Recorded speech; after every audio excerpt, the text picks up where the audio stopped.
Tere, head inimesed!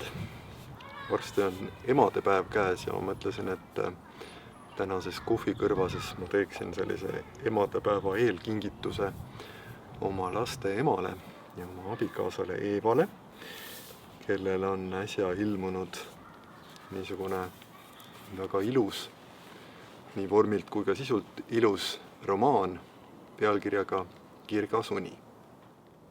See stseen, millest ma loen ette 2 lehekülge, kirjeldab ühe väga huvitava käekirjaga lavastaja huvitava lavastuse esietendust. Lava tagumises seinas avaneb valgusefekti läbi loodud uks ja noorpaar ilmub nähtavale. Pulmamarsi asemel kõlab Šostakovitši valss number 2. Muusika on vali, puitpüstpalgist teatrihoone seinad vibreerivad. Nastasja Filipovna ja vürst jõuavad ikonostaasi ette, aga papp ei jõua veel sõnagi öelda ega rituaaliga alustada, kui valgusest ikonostaas laguneb, altar tuleb nähtavale ja papp kerkib koos sellega õhku, lendleb oma õhulaeval üle pulmakülaliste peade ja kaob publiku vaateväljast. Vürst kummardab mõrsja ees. Nastasja Filipovna teeb kerge peanuugutuse. Nad alustavad valssi. Alguses keerlevad nad mööda väikest sõõri endise ikonostaasi ja altari kohal. Seejärel tantsuringid laienevad, iga ring on eelmisest suurem. Pruudi isa taganeb sammu, paneb siis torukübara pähe, haarab spatsiirtoki ja jookseb lavalt ära hirm silmis. Tema eeskuju järgib peigmehe ema. Seejärel põgeneb jooksujalu kogu pulmarahvas, üksi või paari kaupa, haarates käigu pealt kaasa kaabu, kepi või päevavarju. Rahvas pageb, nagu pagetakse tsunami eest. Mõni heidab kiire pilgu selja taha, kõigi nägudelt peegelduvad jahmatus ja hirm. Lava tühjenedes valjeneb muusika. Veel veidi ja see on kõrvu lukustav. Publiku hulgas hoitakse käsi kõrvade peal. Pruutpaari valsiringid haaravad nüüd enese alla kogu lava.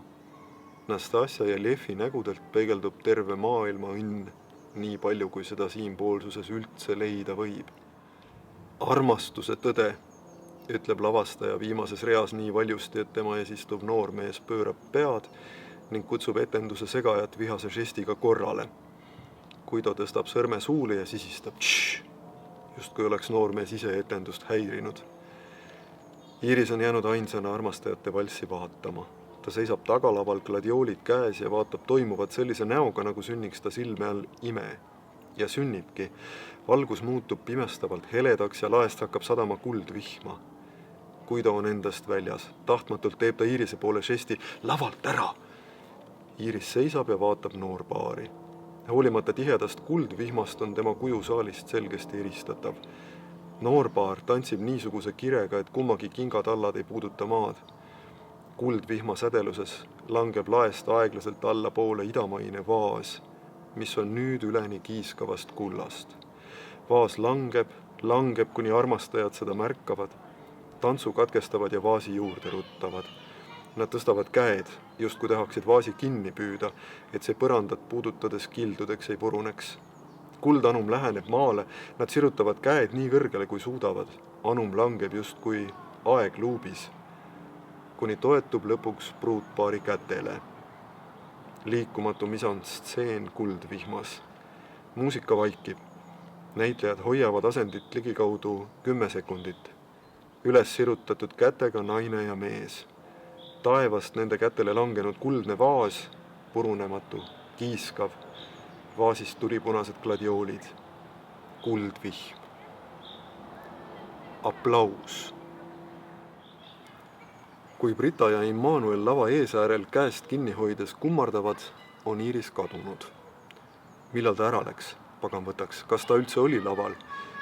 Täiskasvanuks moondunud Iiris esietenduse lõpustseenis, ilma et ma oleks ta sinna sisse lavastanud ja mingi pagana bukett vaasis. Lavastaja poolt lavastamata mõttetu sümbol, mis sümboliseerib ei tea mida. Mis kuradi värk? Aplaus on võimas. Guido vastik kahevahel olek hajub. Ta tõuseb oma kohal tagumises reas püsti, pisarad valguvad silmadesse. Guido kõrval istuv meesterahvas märkab, et naaber on püsti tõusnud ja tõuseb samuti. Üksteise järel tõuseb kogu viimane rida. Seejärel eelviimane, siis eelviimane ja nii edasi, kuni püsti on kogu saal. aplaus jätkub. Kui tal on tavaks käteplagina alates telefoni stopper käima vajutada, ta ei unusta seda teha ka seekord. Kui publik väsinult ja kergendunult saalist välja valgub, vaatab Guido telefoni. 23 minutit ja 49 sekundit. Komeedia ajaloo teine tulemus. Klaaspärli mängu ei ületa.